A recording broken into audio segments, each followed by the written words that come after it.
Colonel অবাক হয়ে বললেন, মহান্তজির কী ব্যাপার বলুন তো মিস্টার শর্মা? পার্বতী মন্দিরের ভেতরে যে মূর্তিটা আছে তার তলায় একটা ছোট্ট বেদি ছিল। ওটা নাকি উল্কা পাথর, নিশ্চয়ই খুব দামি জিনিস। মহান্তজির 2 সন্ডামার্কার চেলা আছে, ভোলা আর রামু। সম্ভবত তাদের সন্দেহ করে গ্রেপ্তার করা হয়েছিল। তারা জেরার চাপে বলেছিল পাথরের বেদিটা নাকি রিসার্চ সেন্টারের সুদীপ্ত মিত্রকে বেচেছে। সুদীপ্ত মিত্র তার কদিন আগেই খুন হয়ে গেছেন। ডেড মাইন এলাকায় ওর বডি পাওয়া গিয়েছিল। পেছন থেকে কেউ ছুরি মেরেছিল। যাই হোক, তার বাড়ি সার্চ করে পাথরের বেদিটা আমরা পাইনি। কিন্তু কালো পাথরের কথা শুনে মহান্তজি ক্ষেপে যান কেন? রুটিন ওয়ার্ক হিসেবে মাঝে মাঝে আমাদের লোক গিয়ে ওকে জেরা করেন। প্রথম অত চটতেন না, পরে ভীষণ চটে যান। বারাহি আর প্রভাবশালী লোকেদের ধরে উনি পুলিশে জেরা করতে যাওয়া ঠেকিয়েছেন। হাসতে লাগলেন মিস্টার শর্মা। কর্নেল বললেন, তার মানে মহান্তজির প্রতি আপনার সন্দেহ আছে বেদি চুরির ব্যাপারে? নিশ্চয়ই আছে, আমার অত্যন্ত দৃঢ় বিশ্বাস মহান্তজি ওটা কাউকে বেচেছেন। আপনি কি জানেন সুদীপ্তবাবু একটা আশ্চর্য মিশ্র ধাতু আবিষ্কার করেছিলেন? মিস্টার শর্মা অবাক হয়ে বললেন, না তো, কে বলল আপনাকে? কর্নেল নিভে যাওয়া চুরুট আবার জেরে ধোয়ার ভেতরে বললেন, তাহলে সবটাই এবার বলা দরকার আপনাকে, মন দিয়ে শুনুন। আগাগোড়া সবটা শোনার পর মিস্টার শর্মা গম্ভীর মুখে বললেন, আমি ভেবেছিলাম সাধারণ কেস, এই শিল্প এলাকায় যা আকছার হয়। আসলে আপনার পথে কতগুলো সুবিধা আছে। অন্তত যে 2টো কেস প্রতাপগড়ে থাকার সময় দেখেছি, আপনার পদ্ধতিও অবশ্য আলাদা। তাছাড়া আজকাল লোকে বিশ্বাস করে পুলিশের কাছে মুখ খুলতে যায় না। লোকের দোষ কি? রাজনীতির চাপে পুলিশও তেমনই বিপর্যস্ত। কর্নেল বললেন, খুরপির বাটে হাতের ছাপ তুলতে ফরেন্সিক ডিপার্টমেন্টে আজই পাঠিয়ে দিন। একটু তাগিদ দিয়ে কাজটা করতে হবে। আজই ডেড মাইন এলাকার 347 নম্বর পিঠের ওখানে যাওয়া যাক। বিকেল 3টেয় বেরোবো। আপনি তার আগেই আসুন। মিস্টার শর্মা চিন্তিত মুখে বললেন, ঠিক সময়ে এসে আপনাকে নিয়ে যাব, কিন্তু একটা কথা আমার মাথায় এলো এইমাত্র। ফুলঝরিয়ার টিলায় যে গর্তটা দেখেছেন, সেই উল্কা পাথরের বেদিটা লুকানো ছিল না তো? গর্তের তলায় যে ঘাটের কথা বললেন, তার সঙ্গে চুরি যাওয়া বেদির মাপ কিন্তু মিলে যাচ্ছে। তাহলে এখানে বেদিটাই লুকানো ছিল। মিস্টার শর্মা উঠলেন। না, আর ভাবলে মাথা গুলিয়ে যাবে। হাসতে হাসতে বললেন, আপনি লাঞ্চ সেরে নিন। 2টো বাজে প্রায়। আমি 2:45-র মধ্যে এসে পড়ছি। তারপর উনি খবরের কাগজে জড়ানো খুরপিটা সাবধানে তুলে নিয়ে গাড়ির দিকে এগোতে লাগলেন। ডেড মাইন এলাকা ঢিবি খানাখন্দ আর জঙ্গলে গজিয়ে দুর্গম হয়ে আছে। জিপ এখানে রেখে কর্নেল ইন্সপেক্টর আর শর্মাজি আর 2জন সশস্ত্র কনস্টেবল 347 নম্বর পিঠের দিকে হেঁটে যাচ্ছিলেন। দ্বিতীয় বিশ্বযুদ্ধের সময় ব্রিটিশ সরকারের আমলে এইসব খনি পরিত্যক্ত হয়েছিল। তারপর থেকে আর মানুষজন এদিকে চলাফেরা করে না। শর্মাজি গত মাসে একবার মাত্র এসেছিলেন এখানে।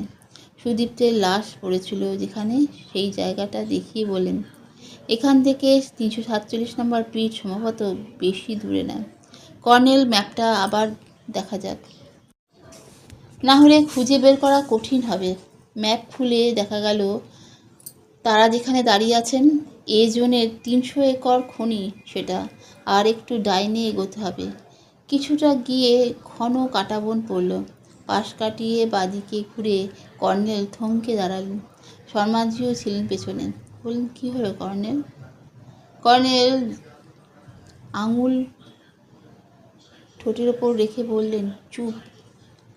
একটা ঢিবির সামনে কয়েকটা পাথরের চাই পড়ে আছে। তার আড়ালে হুমড়ি খেয়ে বসে কেউ কিছু করছে। তার মাথাটা শুধু দেখা যাচ্ছে। চাপা খস খস টং টং শব্দ কানে এলো। কেউ খোঁড়াখুড়ি করছে। কর্নেলের ইশারায় শর্মাজি আর কনস্টেবল 2জন 3 দিক থেকে গুড়ি মেরে এগিয়ে গেল। কর্নেল একটু অপেক্ষা করছিলেন। ডাইনে ও বাঁয়ে ঝোপঝাড়ের ভেতর দিয়ে ঘুরে পুলিশের ছোট্ট দলটি ঢিবির পেছনে গেলে কর্নেল সোজা এগিয়ে এলেন। তারপর পাথরের চাইগুলোর ওপর এক লাফে উঠে একটু কাশলেন। একটা প্রকাণ্ড গর্তে জলকাদা আর ঘাসের ভেতর বসে একটা বেলচা দিয়ে খোঁড়াখুড়ি করছিল যে তার জামা কাপড়ে যথেষ্ট কাদা লেগেছে। সে চমকে গিয়ে ঘুরল, তারপর কাচুমাচু হেসে উঠে দাঁড়ালো। অত্যন্ত ভদ্র চেহারার এক যুবক। কর্নেল অবাক হয়ে বললেন, কে আপনি? এখানে কি করছেন? যুবকটি এবার পুলিশদের দেখতে পেয়েও আবার হকচকিয়ে গেল। শর্মাজি তার দিকে রিভলভার তাক করে গর্জে উঠলেন, উঠে এসো, ওঠো বলছি। যুবকটি বলল, কী দোষ করেছি আমি? আপনারা আমাকে মিছিমিছি। কর্নেল ভুরু কুঁচকে তাকে দেখছিলেন। তার কথায় বাধা দিয়ে বললেন, কি নাম আপনার? অরুণেন্দু মুখার্জি। ডক্টর কুসুম বিহারী রায় আমার মামা হন। শর্মাজি ধমক দিয়ে বললেন, বিপদে পড়লে অনেকেই অনেকের ভাগ্নে হয়ে যায়। উঠে না এলে ঠ্যাং ভেঙে দেব গুলি করে। অরুণেন্দু বিরক্ত মুখে বেলচাটা নিয়ে গর্ত থেকে উঠে এলো। তারপর বলল, অন্যায়টা কি করছি বুঝতে পারছি না। আমি যা করছিলাম তাতে গভর্নমেন্টেরই লাভ হতো। মিস্টার শর্মাকে ইশারায় থামতে বলে কর্নেল জিজ্ঞেস করলেন, কি ব্যাপার অরুণেন্দুবাবু? আপনি ভূতপেত ছেড়ে হঠাৎ এখানে এসে জলকাদা খাচ্ছেন কেন? অরুণেন্দু কর্নেলকে দেখে নিয়ে বলল, ও আপনি তাহলে সেই কর্নেল সাহেব? ভাবনা আমাকে আপনার কথা বলেছিল কিছুক্ষণ আগে। দাঁড়ান, ওকে ডাকি আগে।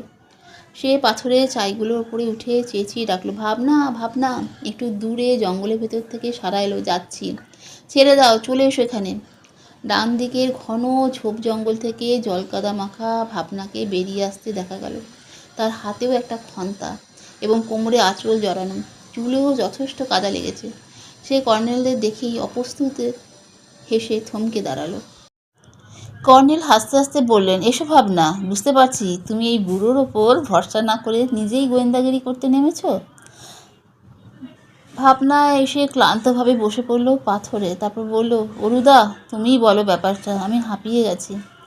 অরুণেন্দু বলল, আপনি আর ভাবনা সকালে যখন মহান্তজির কাছে গেলেন তখন আমি বটগাছের আড়ালে দাঁড়িয়েছিলাম।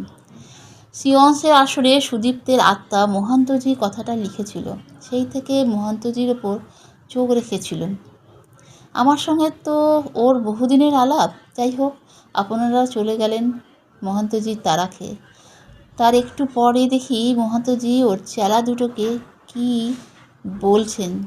বলার পর ভোলা নামের চেলাটা একটা খুরপি নিয়ে বেরিয়ে গেল মন্দিরের পেছন দিকে। ভোলাকে ফলো করলাম। ফুলঝরিয়া লেকের পূর্ব দিকে টিলার ঢালে একটা মস্ত বড় কালো পাথর আছে। সেখানে ভোলা খোঁড়াখুড়ি করে কি একটা জিনিস বের করলো। তারপর সেটা লাল একটা কাপড়ে বাঁধছে। এমন সময় দেখি আপনি টিলার নিচে লাফালাফি করছেন। তখন তো চিনি না আপনাকে, তাই। কর্নেল হাসলেন, হ্যাঁ, পরীক্ষা করছিলাম বালিতে দৌড়লে কতটা পা দেবে যায়। আমি ভেবেছিলাম পাগল ঠাগল হবে। অরুণেন্দু হাসলো। তো আপনাকে দেখতে পেয়েই ভোলা পালিয়ে গেল। ওকে ফলো করে আবার মন্দিরে চলে এলুম। আড়াল থেকে দেখলো মহান্তজি ভোলাকে আবার কি নির্দেশ দিচ্ছে। এবার ভোলা আর রামু দুজনেই বেরোলো মন্দিরের পেছন দিয়ে। ভোলার হাতে লাল কাপড়ে বাঁধা সেই জিনিসটা ওদের ফলো করে 1.5 মাইল এলাকা এলাম, কিন্তু এখানে এসে ওদের হারিয়ে ফেললুম। ঝোপের আড়ালে গুড়ি মেরে অনেক খুঁজলুম ওদের। কিছুক্ষণ পরে দেখি দুজনে জলকাদা মেখে ভূত হয়ে বেরুচ্ছে একটা ঢিবির কাছ থেকে। ওরা চলে যাওয়ার পর খুব খোঁজাখুঁজি করেও জিনিসটা কোথাও পুঁতে রেখেছে তা বুঝতে পারিনি। বাড়ি ফিরলাম তখন প্রায় 12টা বাজে। স্নান খাওয়া সেরে আমার মামাতো বোন মঞ্জুশ্রীকে বললাম ব্যাপারটা। তারপর বললাম, তুমি যদি ঢিবির ওপর উঠে চারদিকটা নজর রাখো, আমি আশেপাশে গর্তগুলো খুঁজে দেখব। মঞ্জুশ্রী ভীষণ ভীতু, ও যাবে না। শেষে বলল, দাঁড়াও, তাহলে ভাবনাকে ডেকে দিই, ও খুব সাহসী মেয়ে। একটু পরে ভাবনাকে ও ডেকে নিয়ে এলো। ভাবনার সঙ্গে সঙ্গে রাজি হলো। অরুণেন্দু একটু দম নিয়ে ফের বলল, আসার পথে এই হালকা খন্তা দুটো একটা বস্তি থেকে ভাড়া করে আনলাম। কারণ ভাবনা বলল, তুমি একদিকে, আমি আরেক দিকে খোঁজাখুঁজি করব। মাঝে মাঝে ঢিবিতে উঠে গিয়ে লক্ষ্য রাখব। আমার এতে আপত্তি ছিল, কিন্তু দেখলে তো ভাবনা, যদি কর্নেল সাহেবদের বদলে মহান্তজির চালারা এসে হাজির হতো, কি সাংঘাতিক বিপদে না পড়তুম। ভাবনা বলল, আমি ঝোপের আড়ালে ছিলুম, আমাকে দেখতে পেত না। আমি আড়াল থেকে ঢিল ছুঁড়ে ওদের ভয় পাইয়ে দিতুম দেখতে। ওদের ভূতের ভয় কি আর নেই? সে খিলখিল করে হেসে উঠল। মিস্টার শর্মা এদিক ওদিক ঘুরে কি দেখছিলেন, হঠাৎ বলে উঠলেন, আরে এটাই তো দেখছি পিট নাম্বার 347। ওই তো ঢিবির তলায় কাঠের ফলকে লেখা আছে। ফলকের ওপর ঘাস হাত বাড়িয়ে আছে, তবুও পড়া যায়। অরুণাদু বলল, ফলকটা চোখে পড়েনি আমার, তবে অনুমান করেছিলাম এটাই 347 নম্বর পিট। কর্নেল গর্তটা ঘুরে ঢিবির নিচে ফলকটার কাছে গেলেন। তারপর জায়গাটা পরীক্ষা করে বললেন, কংক্রিটের স্ল্যাব দিয়ে সিল করা ছিল বটে, কিন্তু স্ল্যাবটা উপড়িয়ে ছিল মনে হচ্ছে। মিস্টার শর্মা আসুন তো, খন্তা দিয়ে স্ল্যাবটা ওপড়ানো যায় কিনা দেখি। ওপরের দিকটায় সূক্ষ্ম ফাটল দেখতে পাচ্ছি। কনস্টেবল দুজন রাইফেল রেখে এগিয়ে গেল মিস্টার শর্মার নির্দেশে। দুজনে খন্তা দুটো দিয়ে চার দিতেই বিরাট কংক্রিটের চাবড়া সরে কাত হয়ে পড়ল। ভেতরে সুড়ঙ্গের মতো প্রকাণ্ড হা। কর্নেল কিট ব্যাগ থেকে টর্চ বের করে ঝুঁকে গেলেন সুড়ঙ্গের ভেতর। তারপর টর্চ জেলে বললেন, লাল কাপড় বাঁধা জিনিসটা দেখতে পাচ্ছি, আর একটা কি দেখা যাচ্ছে যেন। কর্নেল গুড়ি মেরে ভেতরে ঢুকে গেলেন। একটু পরে সুড়ঙ্গের মুখে ফিরে এসে বললেন, মিস্টার শর্মা ধরুন। প্রথমে লাল কাপড়ে বাঁধা জিনিসটি, তারপরে একটা ব্রিক প্রেস, পুরনো, ঈষৎ তোবড়ানো। কর্নেল বেরিয়ে এলেন। লাল কাপড়ের গিট খুললে বেরিয়ে পড়ল কাদা মাখা একটা চৌকো কালো পাথর, অত্যন্ত হালকা ওজন, আন্দাজ 8 ইঞ্চি চওড়া এবং 4 ইঞ্চি মতো পুরু। পার্বতী মন্দিরের চুরি যাওয়া সেই উল্কা পাথরের বেদিটাই বটে। ব্রিফকেসটা অনেক চেষ্টায় খোলা হলো। তার ভেতরে প্যাকেট করা এক গাদা কাগজ, দুর্ভেদ্য সব আঁকঝোঁক, নকশা, অঙ্ক, জ্যামিতি। একটা মোড়ক থেকে বেরোলো কয়েক টুকরো কালো অসম্ভব হালকা চাকতির মতো জিনিস। অরুণান্দু ফোঁস করে শ্বাস প্রশ্বাস ফেলছিল উত্তেজনায়। বলল, এসব কি? কর্নেল বললেন, সুদীপ্ত মিত্রের ব্রিফকেস, সম্ভবত তার আবিষ্কৃত সেই আশ্চর্য মিশ্র ধাতুর ফর্মুলা আর নমুনা আমরা উদ্ধার করতে পেরেছি। এই ব্রিফকেসটা চুরি গিয়েছিল তার ল্যাবরেটরি থেকে। মিস্টার শর্মা বললেন, আর এখানে নয়, এখনই মহন্তজিকে গ্রেপ্তার করতে হবে। পরের দিন সকালে পুলিশ ইন্সপেক্টর শর্মাজি এলেন সেচ বাংলায়। কর্নেল তখন ছিপ আর প্রজাপতি ধরা জাল নিয়ে বেরোবেন বলে তৈরি হচ্ছেন। বললেন, কি মিস্টার শর্মা, আসামি কবুল করলো কিছু? শর্মাজি বললেন, মহন্তজি ভীষণ ধূর্ত লোক, পেট থেকে কথা আদায় করা গেল না। তার উপর প্রভাবশালী মহল থেকে ভীষণ চাপ শুরু হয়েছে। ওকে ছেড়ে দিতে হবে বলে চাপ দেওয়া হচ্ছে। ভোলা আর রামুকে পাওয়া যায়নি এখনো? না, বেমালুম গা ঢাকে দিয়েছে। শর্মাজি হতাশ ভঙ্গিতে বললেন, তবে মহান্তজির পেছনের লোকটা কে, সেটা যতক্ষণ না জানা যাচ্ছে ততক্ষণ কালো পাথর ব্যাপারটা পরিষ্কার হবে না। বেদির পাথরটা আর বিজ্ঞানী দীপ্তেন্দু মিত্রের উদ্ভাবিত মিশ্র ধাতু, যার কোড নেম দিয়েছিল ব্ল্যাকস্টোন, উভয়ের মধ্যে সম্পর্কটা বোঝা যাচ্ছে না। কর্নেল একটু হাসলেন। বোঝা গেছে খানিকটা। কাল রাত্রে দীপ্তেন্দু বাবুর ব্রিফকেসের গবেষণাপত্র উল্টাচ্ছিলাম। আমি বিজ্ঞানী নই ঠিকই, কিন্তু প্রাথমিক কতগুলো ব্যাপার আমার জানা আছে। পল্লবগ্রাহিতা বলতে পারেন। বিলক্ষণ জানি আপনি সর্বশাস্ত্রবিদ, পণ্ডিত মানুষ। কর্নেল হো হো করে হেসে ফেললেন। দেখুন মিস্টার শর্মা, পণ্ডিত এবং সিংওয়ালা প্রাণীর কাছ থেকে আমি সব সময় 100 হাত দূরে থাকি। যাই হোক, দীপ্তেন্দু বাবুর নোটগুলোতে দেখেছিলুম একখানে মন্তব্য লেখা আছে। এক ধরনের কালো উল্কা পাথর পাওয়া গেছে বহু জায়গায়। বারাহিয়ার পার্বতী মন্দিরের ভেতর একটা বেদি আছে, সেটাও ওই শ্রেণীর পাথর। এ আসলে পাথরই নয়, এক জাতের মিশ্র ধাতু, খুব হালকা এবং শক্তিশালী। কর্নেল উঠে গিয়ে ব্রিফকেসটা নিয়ে এলেন। এটা আর কাছে রাখা নিরাপদ নয়। আমার পরীক্ষা শেষ, আপনি নিয়ে জানেন এবার। তাছাড়া এটা কোর্ট এভিডেন্স। শর্মাজি ব্রিফকেসটা নিয়ে বললেন, কিন্তু ব্যাপারটা এখনও পরিষ্কার হলো না কর্নেল। বেদির পাথরটা দেখেই দীপ্তেন্দু মৈত্র ওই ধরনের ধাতু কৃত্রিম উপায়ে তৈরি কোনো প্রেরণা পেয়েছিলেন, এটুকু অনুমান করতে পেরেছি। এবার বুঝতে আশা করি অসুবিধা হবে না মিস্টার শর্মা। যিনি দীপ্তেন্দুবাবুর এই ব্রিফকেস চুরি, তাকে হত্যা এবং পরে অনুরাধাকে হত্যা, এসব কাণ্ড করিয়েছেন, তারই ওই বেদিটা হাতানোর চেষ্টা করা স্বাভাবিক। মহান্তজির পেছনে যে লোকটির কথা আপনি বলছিলেন তিনি মূল অপরাধী।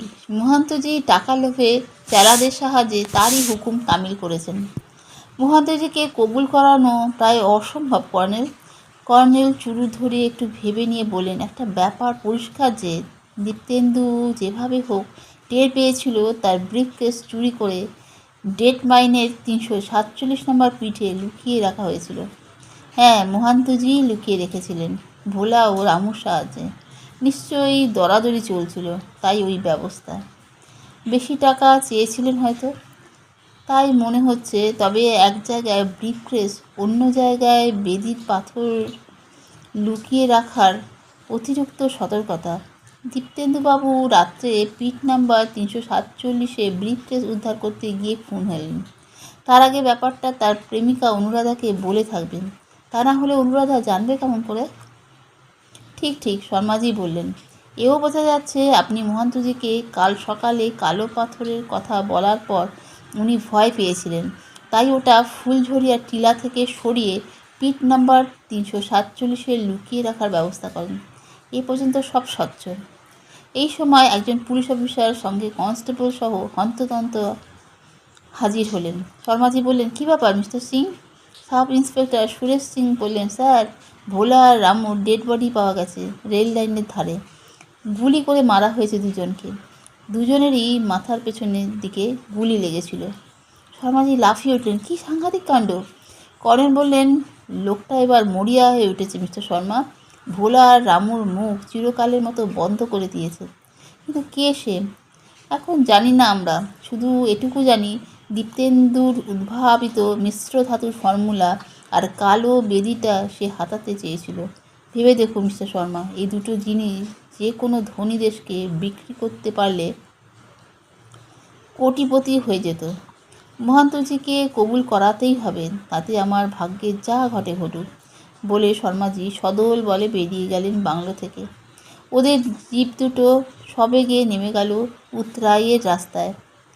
সন্ধ্যায় ডক্টর রায় তার কোয়ার্টারের বারান্দায় বসে গল্প করছিলেন স্ত্রী ও মেয়ের সঙ্গে। একটু পরে সুমন এসে গেল। তারপর এলো ভাবনা। আড্ডা জমে উঠল। অরুণেন্দু নেই, ওর টো করে ঘোরা স্বভাব। মঞ্জুশ্রী পরিহাস করে বলল, অরুদা ভূত খুঁজতে গেছে, ভূত সঙ্গে নিয়ে তবে ফিরবে, দেখে নিও।